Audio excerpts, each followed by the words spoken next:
ఇవాళ సోషల్ మీడియాలో ఒక్కటే న్యూస్ మారిమోగుతోంది. అదే జైలర్ 2 మరియు మన పవర్ స్టార్ పవన్ కళ్యాణ్.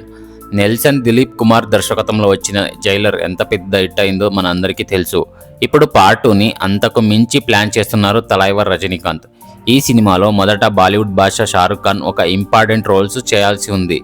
కానీ షారుఖ్ ఖాన్ కింగ్ సినిమా షూటింగ్లో బిజీగా ఉండటం, తన లుక్ బయటపడకూడదు అనుకోవడం వల్ల ఈ ప్రాజెక్ట్ నుంచి సున్నితంగా తప్పుకొన్నారట. అక్కడే అసలైన ట్విస్ట్ మొదలైంది. ఆ ప్లేస్ని ఎవరితో భర్తీ చేయాలని ఆలోచిస్తున్న నెల్సన్ టీంకి మన పవర్ స్టార్ ఐడియా వచ్చిందట.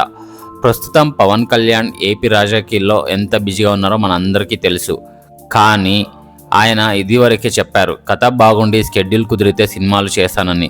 ఇప్పుడు నెల్సన్ పవన్ని అప్రోచ్ అయ్యారని, ఆయన కూడా పాజిటివ్గా స్పందించారని ఇండస్ట్రీ టాక్ వినిపిస్తుంది.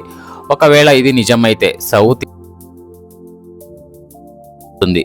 So Rajinikanth style, Pawan Kalyan mannerism, ఈ ఇద్దరు కలిస్తే బాక్స్ ఆఫీస్ దగ్గర సునామీ గ్యారంటీ. మరి ఈ క్రేజీ అప్డేట్ పై మీ మేకర్స్ నుంచి అఫీషియల్ అనౌన్స్మెంట్ ఎప్పుడు వస్తుందో చూడాలి. పవన్ కళ్యాణ్ గారు ఈ సినిమా చేస్తే బాగుంటుందా లేదా